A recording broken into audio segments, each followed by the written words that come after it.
Oke, Assalamualaikum warahmatullahi wabarakatuh, Pak Raden. Waalaikumsalam wabarakatuh. Ada bisa dibantu, Miss? Pak Raden apa kabar? Alhamdulillah luar biasa, Allahu Akbar, merdeka.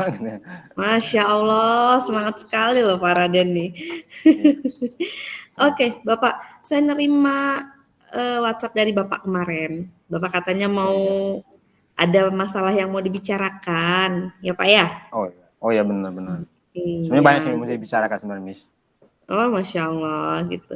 Ini Banyak mumpung gitu. saya ada waktu juga, jadi mungkin kita bisa ngobrol tentang apa yang Bapak masih apa ya resahkan gitu, masih gundah gulana, masih ada permasalahan yang mengganjal di hati Bapak gitu.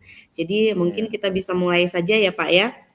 Siap-siap. Jadi Pak Raden, apa yang mau Bapak ceritakan? Permasalahan apa yang mau Bapak ceritakan kali ini?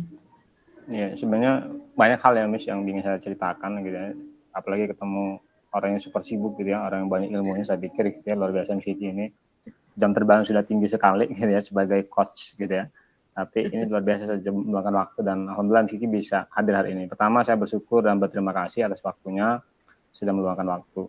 Yang berikutnya yang ingin saya obrolkan terkait dengan tujuan mungkin saya sampaikan, Miss, yang utama adalah terkait dengan ini, misalkan di sekolah kami itu kan sekolah IT, Miss ya, SMP itu Permata Bunda itu kan kita ada sholat berjamaah di masjid dan salah satu yang budaya sekolah kami itu tentang sholat, budaya sholat, budaya Quran dan budaya ramah. Nah, yang saya garis bawahi sekarang adalah yang utama adalah terkait dengan sholat.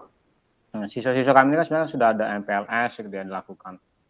Yang jadi apa yang saya bahas mungkin salah satunya terkait dengan ini, Miss. Anak-anak ini supaya bersegera untuk sholat.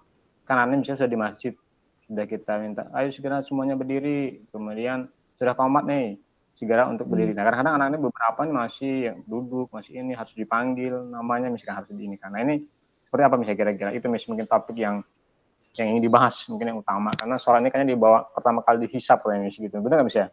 Oh iya benar, Masya Allah benar Pak. Oke, jadi saya rangkum ya Pak ya. Jadi masalah yang Bapak hadapi di sekolah IT itu adalah siswa yang masih memundurkan waktu sholat berjamaah di masjid, menunda-nunda seperti itu ya. Jadi di sekolah Bapak ini ada budaya sholat, budaya Quran, dan budaya ramah tadi ya Pak ya. Benar sekali. Dan untuk budaya sholat yang paling utama di sekolah Bapak itu banyak masih anak yang menunda-nunda seperti itu. Walaupun sudah Iya. waktunya masuk, sudah azan, tapi ada anak yang masih di kelas atau masih dalam perjalanan ke masjid yang seharusnya sudah berada di masjid. Seperti itu, Pak ya. Iya, sebenarnya ini Uh, Miss, bukan di kelas, dia sebenarnya sudah di dalam masjid, sudah sholat sunnah, qobliyah. Cuman ketika sudah qomat, itu kadang untuk bersegera sholat wajibnya masih duduk-duduk, kadang itu masih bisik-bisik oh gitu ya. gitu. Bersegera gitu. Oke. Sudah bagus. Gitu mungkin. Belum Jadi pada merasa saat di butuh waktu. masjidnya masih terlihat Iya, santai ya Pak, tidak menyegerakan untuk santai. berdiri Ya, gitu. padahal kan satu takbir aja ketinggalan itu kan luar biasa ya, ketinggalan pahalanya. Iya benar. Terus menurut Bapak dari percakapan ini apa yang Bapak harapkan dari apa yang kita bicarakan tentang budaya sholat tepat waktu ini, apa yang Bapak harapkan? Yang saya harapkan sih ini sebenarnya tadi yang saya sampaikan di awal, saya inginnya itu anak-anak itu ketika sudah komat itu sama kayak teman-teman yang lain gitu. Walaupun sebenarnya nggak banyak anaknya, mungkin hanya satu kelas 1-2 orang gitu ya. Tapi kan ketika ada 5 kelas ya mungkin 8 orang, mungkin ada 5-8 orang gitu ya. Yang saya bikin juga sedikit mengganjal kepada yang ingin saya capai adalah bagaimana anak-anak ini bisa seperti teman-temannya. Ketika sudah takbir, itu bersegera untuk bertakbir, bukan kemudian tengok kiri kanan ataupun masih duduk. Nah, itu sebenarnya yang ingin saya capai. Oke. Untuk jumlah murid banyak ya Pak? Alhamdulillah sih kalau jumlah kita sekarang 241 untuk putra putri, tapi untuk yang putra kan dipisah salahnya juga lantai 1 lantai 2 itu kita yang putranya kurang lebih 113. Gitu. Oke. Masya Allah lumayan ya Pak ya. Ya alhamdulillah sih Miss. Oke. Kalau menurut Pak Raden ini hal seperti apa sih yang dikatakan sholat tepat waktu seperti itu Pak? Sholat yang disegerakan itu hal yang seperti apa Pak? Kalau Iya, menurut Pak Raden? kalau secara definisi ataupun secara ini sih memang sudah kita sampaikan anak-anak, menurut saya adalah sholat itu ya tadi ketika sudah dikumandangkan azan, kemudian sudah khususnya karena adalah terkena dengan kendala terkait dengan bersegera takbir ketika imam sudah takbir, maka standarnya adalah menurut saya adalah ya seperti teman yang lain tadi, ketika imam bertakbir maka bersegera bertakbir. Setidaknya jangan sampai ketinggalan satu doa, misalkan doa iftitah misalkan gitu. Karena dampaknya ketika dia tidak bersegera takbir, nanti imam sudah ruku, dia baca Al-Fatihahnya atau bahkan nggak baca iftitah nanti khawatirnya gitu. Itu sih mungkin menurut saya. Oh, iya. Jadi tertinggal ya Pak ya. Iya. Oke. Oke, dari nilai 1 sampai 10 untuk anak-anak yang tidak bersegera untuk berdiri sholat terus bertakbir itu berapa Pak? Dari 1 sampai 10. Kalau dia sampai 10, kalau menurut saya sih masih di angka 70 sampai 75. 70 sampai 75 ya. Berarti 7 lah ya Pak ya. Iya, 7,5 ya. 7 sampai 7,5. Jadi masih ada sekitar 2,5% dari jumlah anak itu tadi yang masih itu tidak menyegarakan. Oke. Iya, dari hal-hal tersebut, apa yang sudah Bapak lakukan? Apa yang sudah Pak Raden lakukan? Yang sudah saya lakukan sih sebenarnya bukan hanya saya juga, ini juga sebenarnya sudah diturunan juga dari yayasan. Kita sebenarnya di awal itu mengadakan memberikan sebuah tahapan, yaitu pertama tentang pengetahuan. Siswa tahu dulu apa itu pentingnya sholat awal waktu, berjam dan seterusnya. Setelah dia tahu, dia paham. Sudah kita berikan sebuah pemahaman, kemudian setelah paham kita berikan sebuah pembiasaan ya. Meyakini sehingga dia kebiasaan, sehingga kita berikan juga tahapan pada meyakini.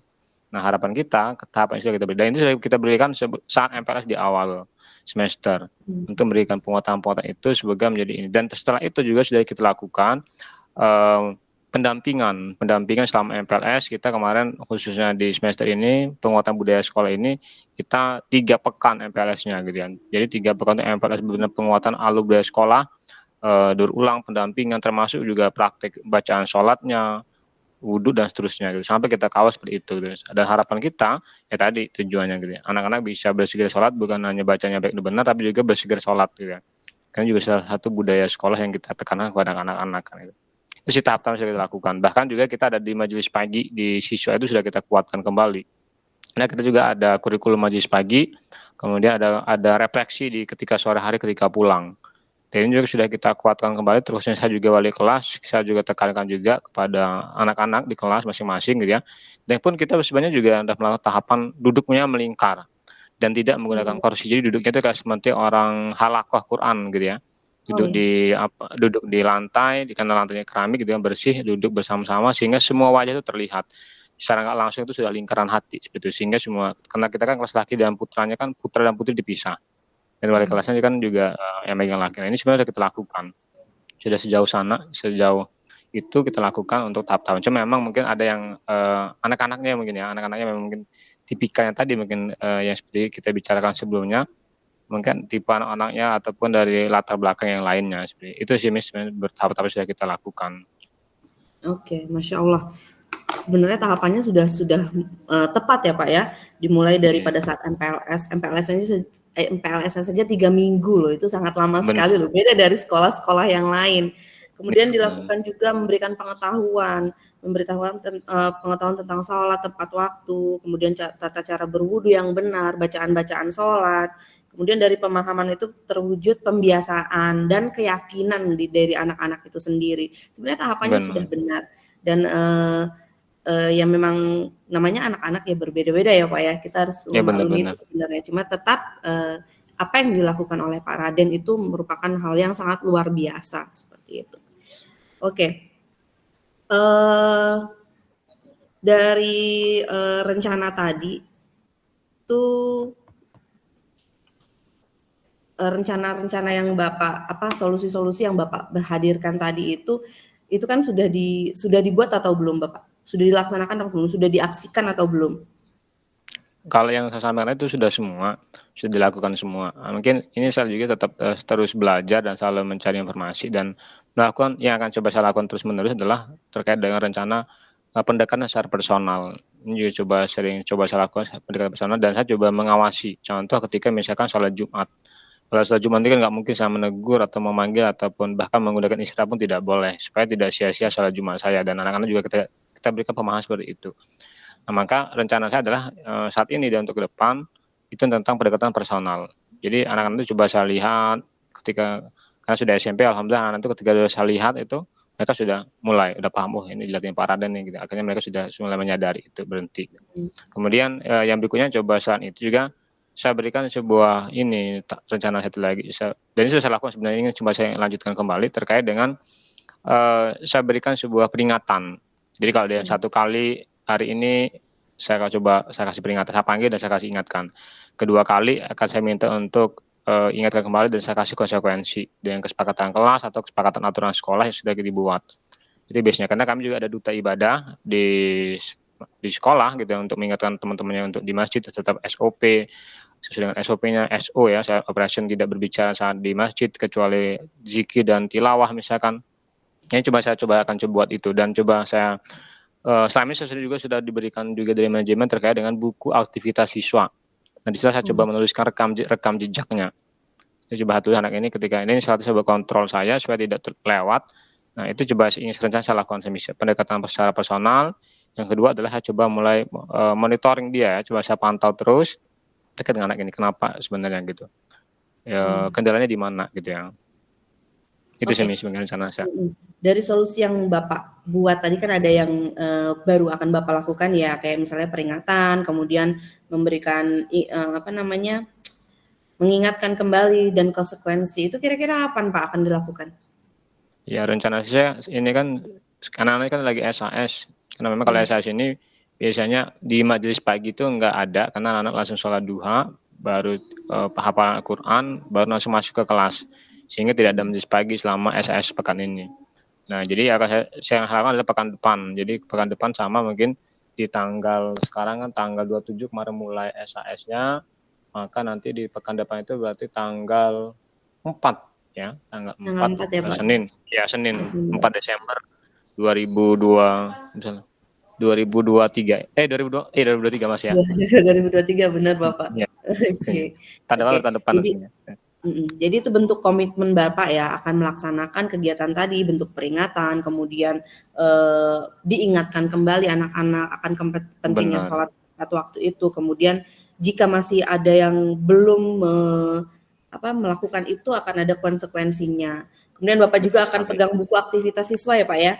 Benar sekali. Benar, untuk buku aktivitas siswa. Oke, Bapak, pertanyaan selanjutnya, siapa yang mendukung dari kegiatan Bapak ini? Siapa saja orang yang mendukung kegiatan Bapak ini di sekolah Bapak? Supaya kegiatannya itu atau solusinya itu dari masalah Bapak ini bisa berjalan dengan baik. Iya, yang utama adalah pimpinan sekolah, manajemen kepala sekolah, kemudian wakil kurikulum termasuk ini bukunya, salah satu tunjukkan buku aktivitas siswanya, luar biasa ini. Itu sampulnya hijau, ada logo sekolah dan ada nama kelas dan nama wali kelas. Itu satu dibantu. Artinya ini sudah salah satu bukti otentik dari kurikulum, membackup saya, membantu saya. Kemudian yang kedua terkait dengan tentunya setelah kepala sekolah, wakil kurikulum dan wakil kesiswaan. Wakil kesiswaan juga membuat peraturan-peraturan kesepakatan, termasuk juga kita ada rapat evaluasi bersama wali kelas bersama Wakasis gitu. Ini juga kita lakukan untuk membantu mengawal. Jadi termasuk juga itu Pak Kesiswaan juga keliling sering memantau terkait dengan kegiatan dari masjid dan sebagainya. Nah, itu satu yang sangat membantu. Termasuk juga di sini teman sejawat itu adalah guru-guru piket salah satunya, karena kami juga dibuat jadwal piket untuk pengondisian di masjid.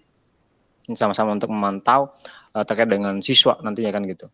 Termasuk juga seluruh warga sekolah mulai dari satpam dan seterusnya, mungkin ketika kami misalnya berjamaah semua ditutup gerbangnya, maka juga sama-sama untuk saling melihat dan membantu. Itu mungkin Miss.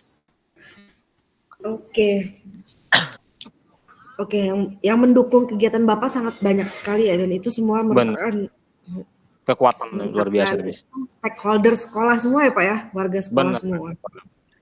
Oke. Oke, setelah Bapak melakukan solusi yang tadi Bapak bilang itu, kira-kira kapan kita bertemu lagi Pak untuk tahu perkembangan dari solusi Bapak itu sudah berjalannya sampai mana?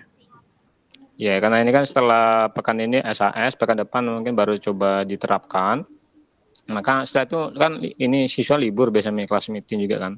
Nah maka Oh iya kayaknya benar. lebih tepatnya, kayaknya lebih tepat sih tahun baru Miss, tahun lagi Miss, tahun lagi 2024 ya Mas ya. Jadi setahun lagi 2024 Iya. mungkin kita kurang lebih mungkin nanti di pekan kedua Januari itu kurang lebih di tanggal 8. Tanggal 8 mungkin sama tadi jadi hari Rabu juga. Kalau nggak salah Miss juga punya jadwal hari Rabu jam 10. Saya kayaknya kita jam 1 aja saya misalnya Miss. Itu Oh jadi mungkin biar gitu. Miss Kiki juga tidak mengganggu aktivitas Miss Kiki juga jam 10, saya juga kita bisa berjalan di jam 1-nya kan gitu. Jadi mungkin di jam Oke. pukul 13 misalnya, pukul 13 dini di tempatnya mungkin kita di sekolah Miss. Saya ke tempat Miss Kiki atau Miss Kiki ke sekolah saya nih? Nanti kita atur lagi Pak ya. Oh gitu. Nanti kita bisa Oke. komunikasi lagi Soalnya via WA kalau atau saya apa. udah siap. Kalau mau saya sudah siap kan Miss Kiki. Oke Bapak. Benar. Iya, karena luar biasa tamu coach yang luar biasa gitu ya dan. Sama-sama Bapak. Oke. Eh, ya untuk coaching kali ini mungkin kita cukupkan ya Bapak ya. Iya. Sampai ini semoga nanti apa solusi-solusi dari Bapak yang sudah Bapak utarakan itu, apa yang akan Bapak lakukan bisa dilakukan dengan baik dan bisa berdampak positif Amin. kepada Bapak itu sendiri ya. Amin. Oke, Amin. untuk pertemuan kali ini saya akhiri. Wassalamualaikum warahmatullahi wabarakatuh. Waalaikumsalam warahmatullahi wabarakatuh. Terima kasih banyak Miss. Semoga sehat selalu dan salam buat keluarga dan teman-teman di sana. Ya, sama-sama Bapak. Amin.